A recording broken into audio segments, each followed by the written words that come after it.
in the backdrop of the Modi government bringing in a constitutional amendment to push forward delimitation, DMK has taken to the streets opposing it just even as there is a week ahead for the assembly elections here.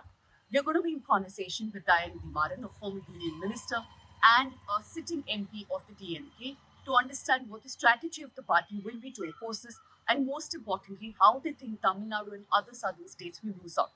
But before I go across to Bill, here's a quick reminder that for many years now we have been bringing you core stories on not just delimitation but other issues like federalism that impact your and my life directly every single day.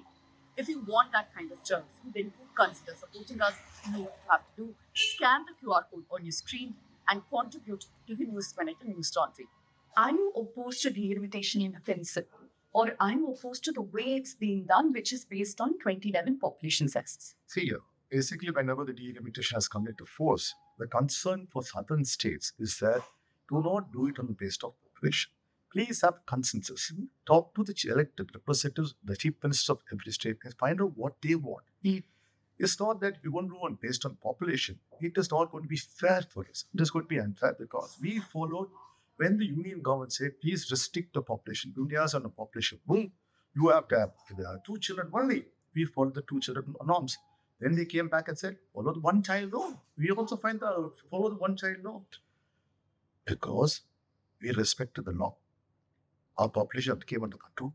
Our GDP increased. We started giving more development to the country. And those states who didn't care, they went down a population boom, who never followed the rule of the law, whatever. They are benefiting now. You're punishing us because we were disciplined people. We want the country to grow. And we said population control is to come. See, we feel that this will affect the future representative of our state. Our voices will not be heard. In a country, in a democratic country, what is the most important thing? Voice. The voice of the common man.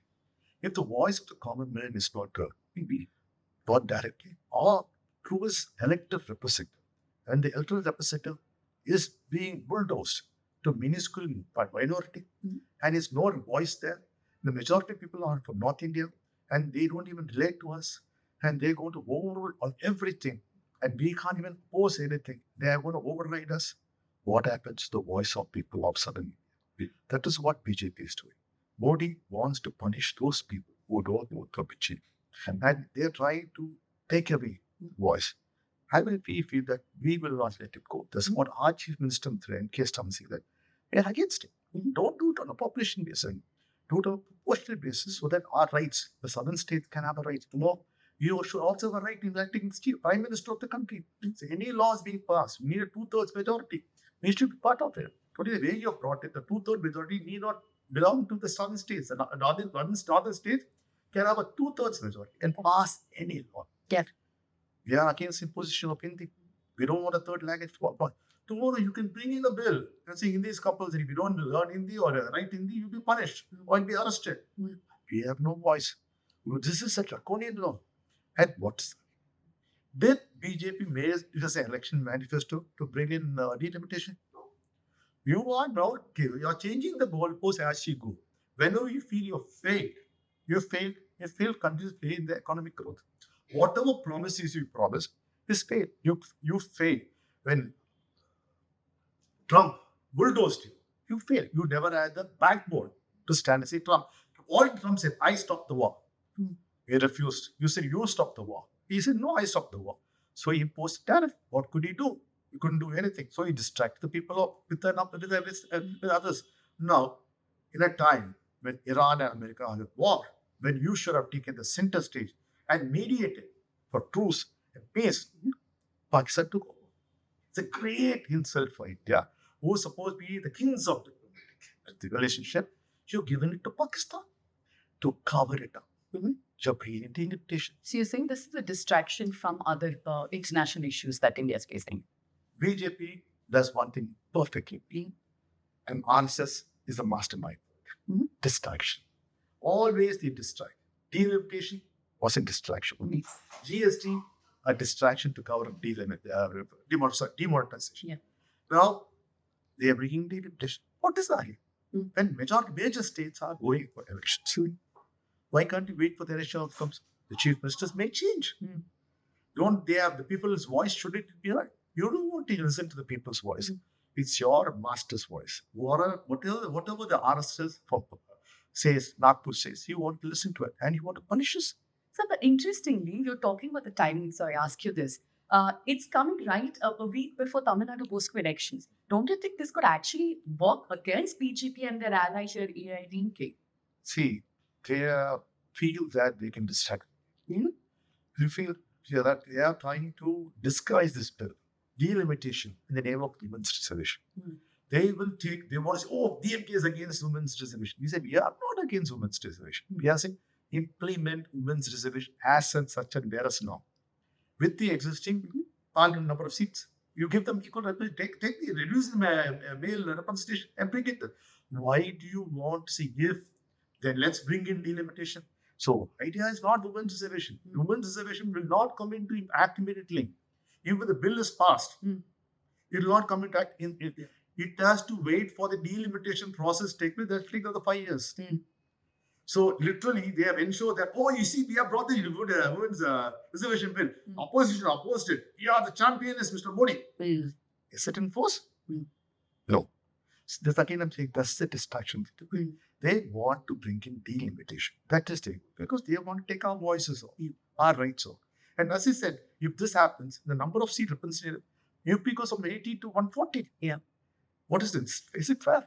Because sheer population says, this is not the way to do it. What happens to our rights?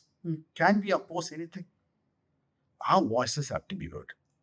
So, delimitation is needed in certain constituencies where population has expanded. But can delimitation, in your opinion, be done in a way that the southern states are not isolated?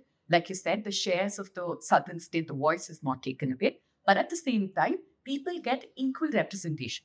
Number of constituents get equal number of representation. Who said it's not possible? What is the way we can do it? You give us a number to your proportionate representation. We realize that Florida has got a different number of elected representatives, number more votes than the people from North. That is proportionate. Why can't you have proportionate? So that I feel, or people of Tamil Nadu feel, or people of Andhra Pradesh or Karnataka feel, hey, listen, I still have the same right. We can do that. That's the reason we say have consultations.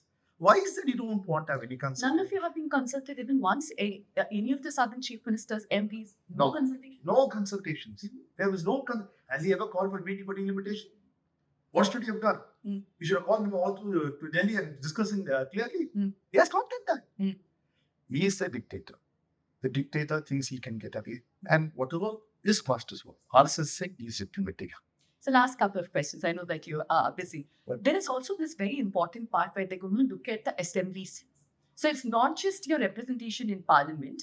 When you redo the assembly seats, even Rajya Sabha numbers could differ.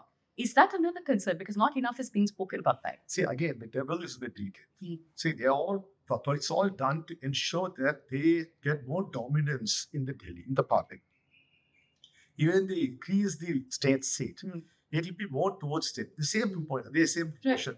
So basically, if they're going to increase Tamil Nadu seats, Tamil Nadu, when it comes to Rajya Sabha, will have still less precision. Say a 2/3 majority, we will have no say. The 2/3 majority will be enough for the northern states. That's what they want to do. By increasing the number of seats doesn't mean you bring this again.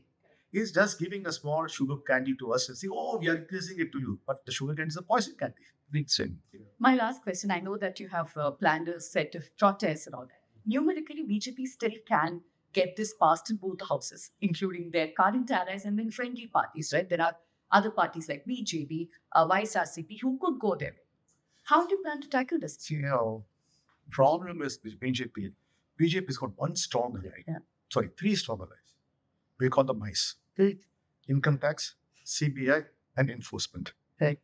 And they blackmail all the political parties with those keys. If you're friendly with them, those cases stay on for longer and longer. The knife disappears. But you try to come with something like the knife comes closer to their throat and they try to harass those leaders to support them. And sometimes they walk out. Walkout is also equal for to voting in favor. That's what they want. That's what they've been surviving. And in fact, I'm not going to ask Mr. Naidu, it's the support of the state democracy, state rights is giving it away. It's saddening. Saddening. People like Naidu, who I have seen as a child, fight for the state rights with N.T. Ramarao, who made a famous thing there. The challenge the center said, see, center doesn't own a single centimeter of land in the country. It's all the land owned by the state. The state, you need the state to do any administration in the country. No, it's all getting centralized. Everything is getting centralized. Is that the way we want to go forward? We want to see India is a country with multiple languages, multiple religions. We need social harmony. We are like Europe. If a country like Europe can grow, why can't we also grow with this unity in diversity? What do you want to do? You want to play politics which will please you and get you votes. And this is causing us harm. The southern states are not benefiting. Just because you want to speak Hindi or you want to get the Hindi votes, you're imposing Hindi on us. What is the benefit? Let me ask you, Sylvia. I know this may be a very controversial thing. Tamil Nadu, we speak English and covered. We are the most successful state. Our GDP is 11.2%. Like it. Today, people who come to work from us, it's all from the Hindi-speaking states. Probably you should make Tamil compulsory in all the Hindi-speaking states so that they can come and work here. We are not averse. We are not averse to anyone. We are not averse to Hindi. If I want to learn Hindi, I will learn it. Don't force it on my throat. If you have to learn Tamil, guys, see some senior journalist come to Tamil Nadu. Oh, already converse in Hindi. What do you do? I would ask, you know Hindi? I don't know Hindi. What do you converse in? English. So English doesn't only allow me to converse in India, also throughout the world. When I go, I don't know Hindi. I still converse in things. Okay, let me ask you. You have a phone? I have a phone. In a Google, if I talk in Tamil, it comes into it. Now, use technology. AI is there. You are trying to fool people. So right now, let's go forward. Don't tie us down in the name of language. But when you reach out to some of BJP's ally or so-called neutral parties, like I mentioned, because that's the only way you can get the numbers. Yeah, to start. We can talk to people where ICE is not there. When ICE is there, income tax, CBI, enforcement there, we will not, because that is most authoritative for them. Right.